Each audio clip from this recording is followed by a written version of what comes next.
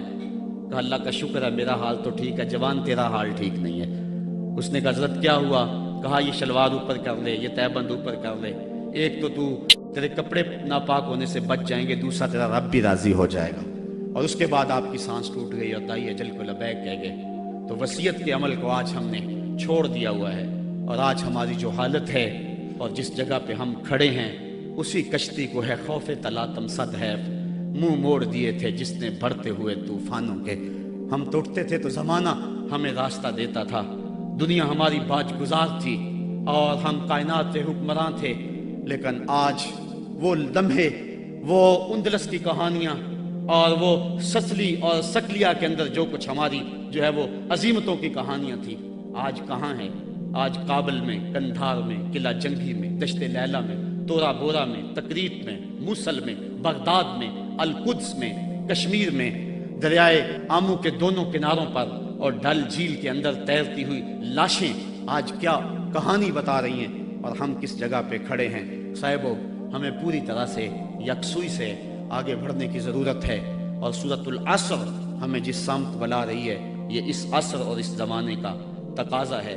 اللہ تعالیٰ میرے بے ترتیب جملوں کو اپنی بارگاہ میں قبول فرمائے، اور وہ رب ایسا فرماتا ہے اشہد بلال عند اللہ اشہد، بلال کی اشہد بھی اللہ کے ہاں اشہد ہے، تو اللہ تعالیٰ میری اشہد کو قبول کر لے اور میرے لفظوں کا درد دلوں میں اتار دے، اور اللہ امت کو کھویا ہوا مقام عطا فرما دے۔